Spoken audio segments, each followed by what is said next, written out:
Yeah. Ladies and gentlemen, happy Labor Day. You know, I do not know how many of us know the history of the labor movement.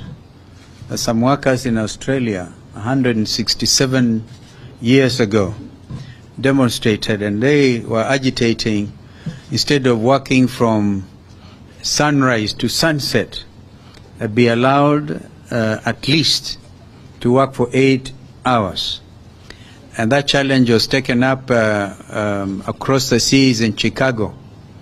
And their demonstrations were met with heavy police brutality, which had the opposite effect. I think that sounds familiar.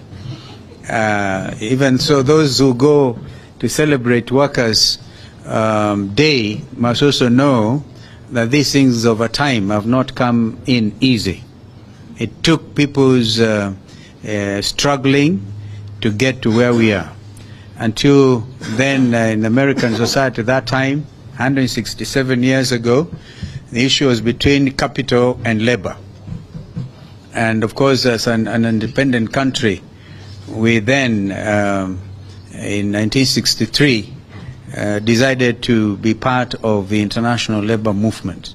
And therefore, we always celebrate May Day as a matter of belief. And us in Azimio, we believe this is very important, a very important day. And therefore, I want to take this opportunity to call on our leader, the Honorable Raila Odinga, to come and make a statement. So thank you for coming.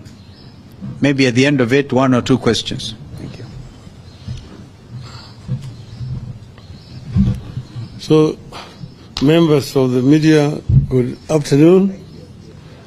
Let me take over from where Steve has left it. Today is a very important day internationally. It is the International Labor Day, a day for the workers all over the world. It's a day when workers commemorate the struggle that they have waged over the years to improve the working and living conditions of the people. And today is taking place against a background of serious distress among the workers of Kenya. But I want to take this opportunity to congratulate all our workers for their resilience and their endurance. And I just want to urge them to continue to unite, because I think it was Karl Marx who once said, the workers of the world, unite. You have nothing to lose but your chains. So one would have expected today that workers would have gotten something.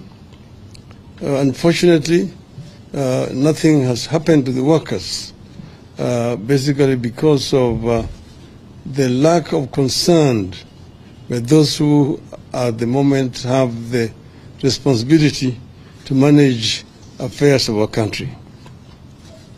We have a statement to make today, and this is on 2 subjects that we are addressing. This statement is on Shakahola massacre and protest rallies. We called you here today to make a brief statement on 2 issues. First, the Shakahola cult massacre, and secondly, the protest rallies planned for tomorrow. Yesterday, Honorable William Ruto announced plans to set up a judicial commission of inquiry to probe the Shakahola cult deaths. The regime also declared war on our protest activities planned for tomorrow, and they have repeated it today. Ruto's announcement on Shakahola underscores part of the problem we are facing as a country with the Kenya Kwanza regime. Ruto knows, or Ruto does not seem to know, that the concept of a judicial commission of inquiry appointed by a president is unconstitutional in Kenya since the year 2010. Under the 2010 Constitution and its entrenchment of separation of powers, the exercise of judicial power is only as provided under Article 1 and Chapter 10, which provides as follows, and I quote, 1. The people have delegated their sovereignty of judicial power to only the judiciary and the independent tribunals established under the Constitution. 2. Only Parliament can establish a subordinate court or an independent tribunal through an act of Parliament. 3. Only Parliament can determine the jurisdiction and functions of a court or independent tribunal. 4. It is also now the law, as determined by our courts, that only the Judicial Service Commission can determine who would be employed to serve in such a tribunal. 5. Indeed, Section 13 of the Commissions of Inquiry Act is very clear that an inquiry shall be deemed to be a judicial proceeding. This makes it an absolute preserve of the judiciary under our Constitution. A president, unlike the past, no longer has power to make any decision on the constitution of a court or an independent tribunal, nor who sits in judgment in such a court or independent tribunal. Yet again, Mr. Ruto is trying to undermine and overthrow the Constitution. We wish to state as follows. 1. In the matter of Shakahola and the growth of cult activities in the nation, Mr. Ruto is as much a suspect as is all the cult pastors from Shakahola and beyond.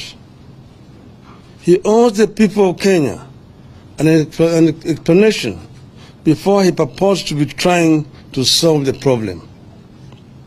2.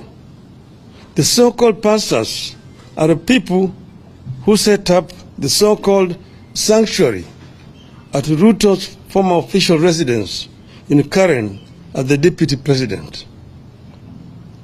They did not stop there. These so-called pastors proceeded to deliver prophecies and promise miracles about how Ruto would perform as a president. 3. These cultic pastors were among the people who supposedly sanctified State House when Ruto arrived there, pretending to be holier than every other Kenyan. They proceeded to prophesy how great his regime would be. 4. These so-called pastors have organized mega prayer rallies attended by so-called prayer warriors that include Mr. Ruto, Mr. Rigathi Gachagua, and their spouses, supposedly to sanctify the land. They ended up defiling the land. 5. These so-called pastors aided the introduction of mandatory fasting that started in 2015 at the DP's residence in Karen, and which have been carried over to State House, where everyone is compelled to fast every Wednesday, regardless of their faith, effectively making State House essentially a Shakahola annex. 6. Sometime in May 2022, Mr. Ruto's family claimed to have prayed for impure borehole water at their current residence and turned it into clean when a purification machine had failed. We see no difference between this claim and the outrageous ones made by cult pastors, like performing fake miracles and extorting money from believers with the calls like tuma mbegu ya 310 or fast until you meet Christ. 7. The cult leaders are behind the decision by Ruto to establish a faith diplomacy office where he has gone ahead to provide a list of 100 members to be recruited into Public Service Commission as intercessors, supposedly to pray for counties and the government. Nobody knows the identity, the qualifications of the so-called intercessors, how they were identified, and where they fit in a government where religion and state are separate entities. 8. Ruto is the leader of the cult movement disguised as Christianity in Kenya. Ruto, Gachagua, and their families must tell Kenyans when and how they knew these cult leaders and what they knew about them. 9. Ruto and Gachagua must tell Kenyans how much these so-called pastors contributed to their 2022 campaign. How many times have the so-called pastors accessed a state house since the start of this regime? 10. As we stated at the start, Ruto must know he has no powers to appoint a judicial commission of inquiry, so that option is out. 11. We are all aware that judicial commissions of inquiry have been the tool of choice whenever the government has something to hide, like you believe Ruto does now. 12. Parliament must swing into action, come up with a select committee, and get to the roots of the cultic activities in the country and the abuse of religion for political gain. 13. Parliament must help us establish whether the deaths at Shakahola were acts of rogue pastors, human sacrifices, or body organ trade, and who the beneficiaries were. 14. The DCI may have swung into action late, but since they did, they have been doing a great job in Shakahola. They should be allowed to do their job without interference. 15. The current blanket restrictions placed on independent observers, including the media and civil society, must be lifted forthwith. 16. The state must give the media full access to the scene of crime and various aspects of the investigations. 17. Going forward, Ruto must commit to draw a clear line between religion and state in this country. He has deliberately merged the two to enable his political survival and as the cover-up for his corruption. 18th, on Shakahola, Ruto is as guilty as those he is seeking to investigate. I repeat, is as guilty as those he is seeking to investigate. The blood of those children who starved to death crying for a spoon of water is in Ruto's hands. On our planned protest rallies, we confirm that they are on tomorrow, beginning 6 a.m. on the 2nd of May 2023. As we stated yesterday, the Constitution of Kenya, which in Article 37 provides that every person has the right peacefully and unarmed to assemble, to demonstrate, to picket, and to present petitions to public authorities. That has not been suspended. I repeat again, every person has the right peacefully and unarmed to assemble, to demonstrate, to picket, and to present petitions to public authorities. That provision has not been suspended. And our demonstrators tomorrow have been informed, and I repeat here, that tomorrow's demonstrations are going to be peaceful. Nobody is allowed to carry any weapon, and nobody should try to interfere with anybody's private business. We are basically demonstrating to present our petitions to respective authorities. Police cannot decide in advance that there shall be violence, then proceed to ban political activities that are protected by the Constitution. That is the making of a dictatorship. It amounts to a suspension of the Constitution. We will resist. We will resist.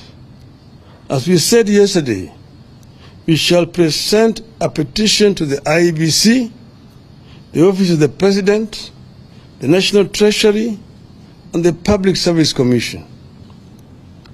We repeat that the only violence and destruction of property that have taken place during our activities are when the police invade our marches and when Gachagua's hired goons to invade the Kenyatta family farm and stole sheep and cut down trees. Mr. Gachagua and Mr. Kamau Ichung'wah are themselves charged with sending goons to go and invade a farm and also a business premises, and no action has been taken by these police officers against them. It is instructive that to date, nobody has been arrested over that invasion of the farm. Nobody has been arrested over the destruction of Spectre International factory by goons hired by the same Gachagua. The state cannot purport to ban our activities on the grounds that it is protecting public property, while at the same time sponsoring the destruction of property in another corner of the city. So these demonstrations, as I've mentioned, are going to be peaceful demonstrations. Mr. Ruto, even today, has repeated that they are stand banned, that he's going to protect people's properties. We assure him there's going to be no destruction of people's properties. That is just an excuse. We assure Mr. Gachagua there will be no destruction of people's properties. Our people have been told to be peaceful. They're not even going to go to where people's places are. We're not going to markets. We're not going to shops. We say we are going to assemble at the Central Park in the city of Nairobi and march to the IBC headquarters and present a petition there. March to the office of the President along Uhuru Highway and present a petition. And also go to the Treasury buildings. There are no businesses along those streets. So therefore, nobody should come up with the excuse that they are going to protect people's properties tomorrow. They want to take this country to the dark days when people are not allowed to protest or to march. I invite them to see what is happening in France. Citizens have been demonstrating, buying tires on the streets in France, and they are protected by the police. They've been demonstrating in Europe, in Britain. They've been demonstrating in Israel. They've been demonstrating even in Japan. So we want to tell these people that Kenya fought very hard to bring this new constitution. We will ensure that the provisions of this constitution are protected. The civil rights of the people of Kenya must be respected by whoever is in the regime, unless they want to impose a kind of civilian dictatorship back on our people. Asanteni sana. End of the statement.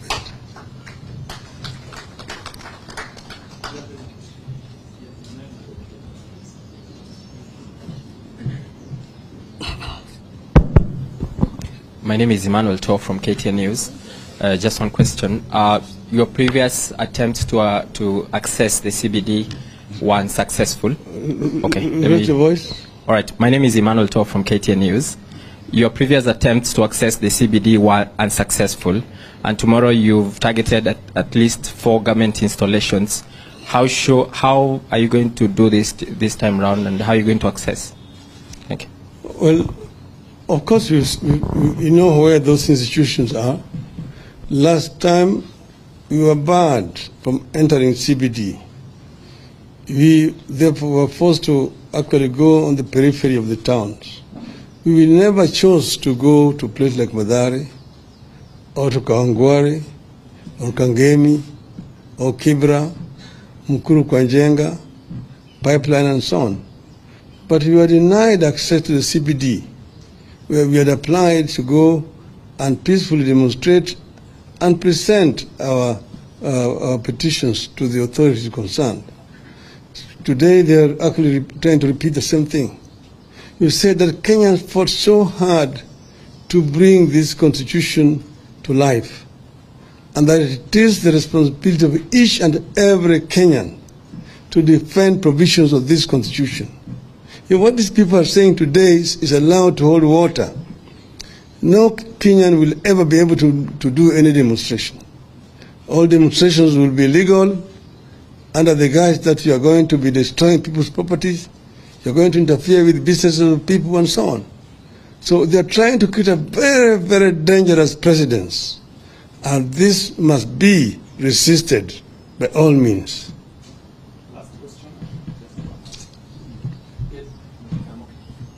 Prime Minister, thank you. I am Ayub Abdikadi from Citizen TV. And this is generally a concern from the Kenyan public. You hold on to a position granted by the Constitution. That's given. The government says we are banning that based on the destruction of property and the chaos that might accompany your protests. But I'm concerned on behalf of the Kenyan people as a professional because of the political uncertainty. You are a leader in this country who is held in high esteem. The president exercises authority from the people as it is happening at the moment. Just when will this uncertainty end? Because look, investments are dipping. The economic crisis in the country is one that Kenyans are unable at the moment to fathom. Investors can't have the heart to invest again in the country, and it's staining our reputation amongst the community of nations. Just when will the political establishment understand the need for sanity and stability for this country to progress? I guess you are addressing the question to the wrong person. You are actually dealing with the victim. And that question should be put squarely to Mr. Ruto and Mr. Gachagua. Because as you see, we ourselves are using the only tool available to us to talk to these people. We even offered to negotiate. We even appointed a team of negotiators. And you saw what they did, despite appointing one of our members as their representative. And they did that on purpose. They did not want to have any negotiations. We have said that we are very ready to engage constructively in negotiations, but they have not shown any good faith. in offering to negotiate. Other times, they've just been trying to buy time here and there. And that's why we actually resorting to this. This is the only option that's available to us. But for your information also, and for the information of the media generally, we have received very credible information that they are again planning tomorrow to go back to the Jubilee headquarters, to invade Jubilee headquarters with goons, to try to take it over. On the one hand, Mr. Ruto has been saying that he wants to see a strong opposition. That's why they've been saying that they want to create a position of a leader of opposition in parliament. At the same time, he's trying to cannibalize opposition. He's moving out to buy out members of parliament from the opposition to reduce the strength of opposition in parliament. He's also trying to take over political parties in the opposition. Jubilee is a member of Azimio coalition. They're signatory to the Azimio coalition, and their leadership is not in dispute. Those who try to carry out a coup in Jubilee were told by the courts that they should use internal mechanisms to resolve those problems. And according to the information that we have, Jubilee has actually called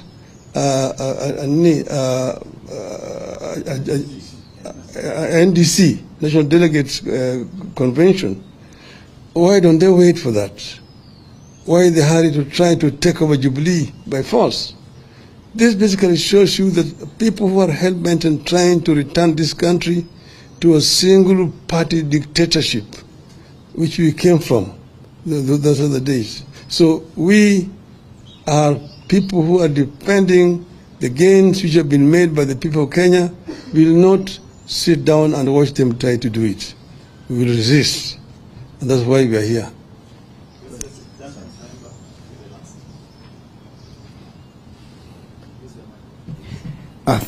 Thank you. My name is Duncan Haimba from NTV. Two quick questions. One, those in government are accusing Azimio, the chairman of Azimio Council, that's retired President Uhuru Kenyatta, and yourself and the team as out to cause anarchy, and they read his involvement and your involvement long after you had accepted and moved on in court. And then all of a sudden, so they are saying this is a recipe for anarchy. And secondly, when you launched the MDD, Movement for Defense for Democracy, your position was very clear that you no longer recognize President William Ruto as president. Now, you've said the petition tomorrow among the places will be is to deliver a petition to him. When did the position change that now you recognize him as president? Thank you.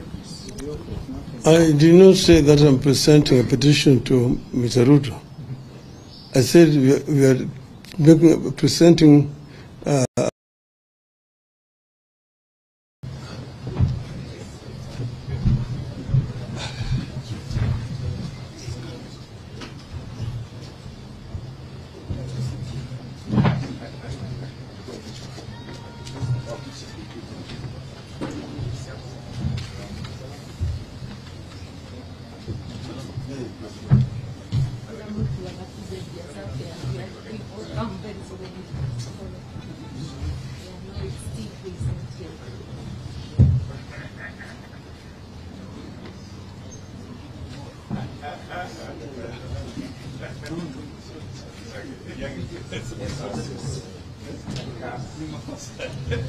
Sorry.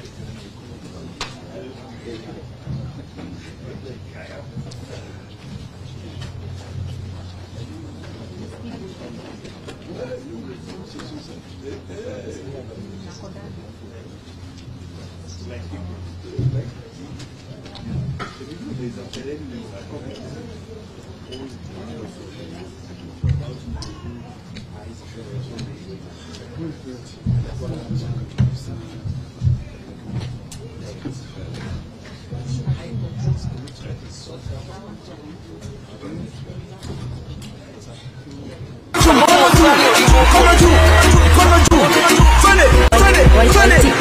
Vijana mnataka nani? Baba. Na wazee mnataka nani?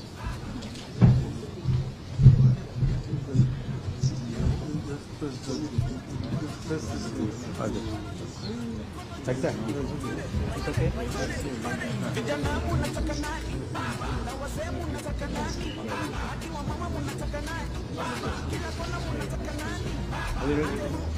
Yeah.